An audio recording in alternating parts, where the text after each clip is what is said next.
Alright, so I got the tractor all put back together and full of fluids. I've got one little tiny leak here, right inside the chassis here, right on top of this bezel plate. And it was pretty broached out. I should probably clean it up a little bit more. So I may just try to use a little spot fix on that. So we're gonna go ahead and try to start it and see what it does. Okay, so I've had one of those afternoons that just you just want to close the shop doors and just go do something else for a while. So I had a little leak and I thought I'd go ahead and drain it, and started draining it and forgot about it and walked away. There's my first clue, and came back and of course it was all over the floor. So no fun. So I'm finished draining right now. Then I got an oil leak right at my spin-on oil filter, my canister filter. The O-ring didn't seat right, so I got to drain that. I had another leak right there. So just leaks.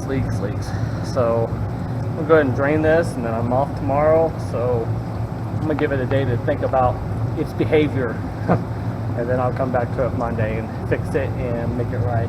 I'm done. So much fun.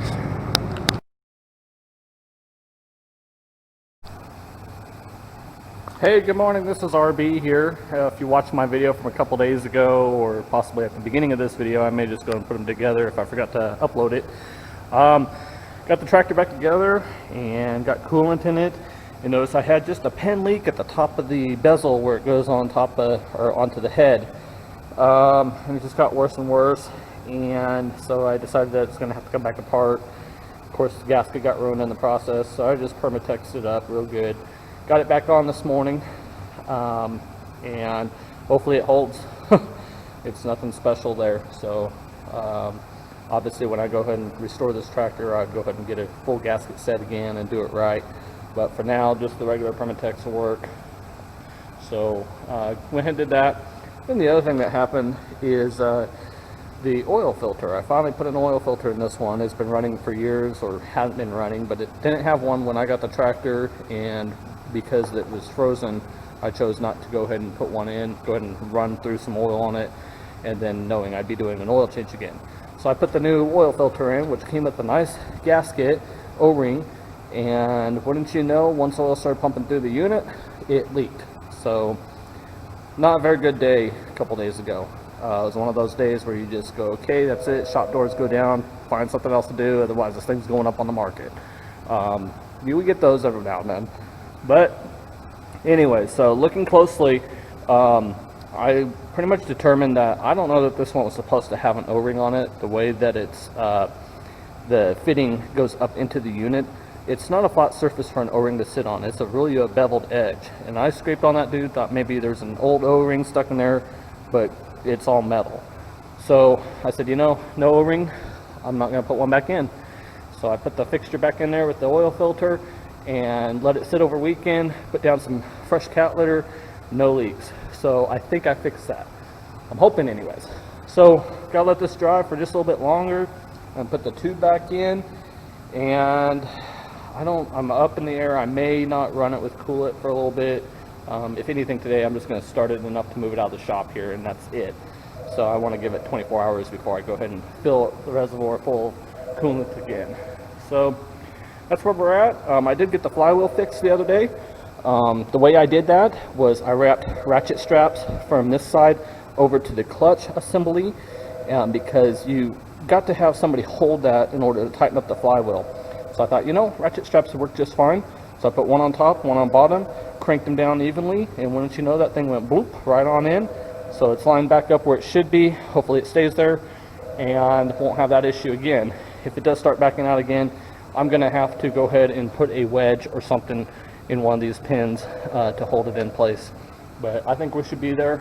I don't know any other solution. I may do a little research. Maybe there's Loctite or something that we can put in there when we slide the flywheel in. That would probably help. Don't know why it's doing that. Guess it's just age. So other than that, hope that gets you caught up. And I'll probably take another quick video of it running before I go ahead and close this segment out. Voila! So guess what? Tractor's disappeared out of the shop. Guess you know what that means? Yes, I got it running. Believe it or not, we didn't have to hook a chain up to it and drag it out. So I got it running. Went ahead and moved it outside here So I'll go ahead and show you where I put it.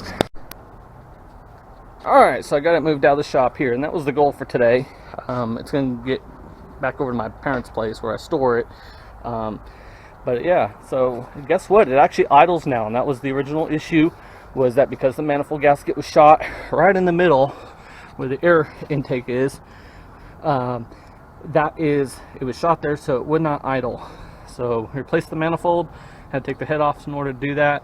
So of course had to replace those gaskets and stuff too. And then I had issues with this sealing right up in here. So I've resealed it, not the prettiest job, but it will work. And now I want to let it sit for about 24 hours before putting coolant back in it, per the manufacturer's specs on that. So this tractor is pretty much done now. I do have some gear oil to put in the rear end. I put all-purpose tractor fluid in it, and it's just too thin, so it wants to leak out the PTO shaft. So that'll be the plan with that. And she's all good. So I think the next thing I'll be ordering is probably a pet cop for this one, because I don't know that I can rebuild it. I think it's wore out enough, and it is leaking. So that'll be the part.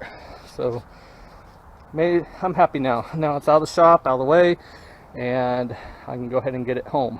So not bad for about 6 months worth of work here. I think I got this back in June, the beginning of June, frozen, and now it runs good and even idles. I love it. All right.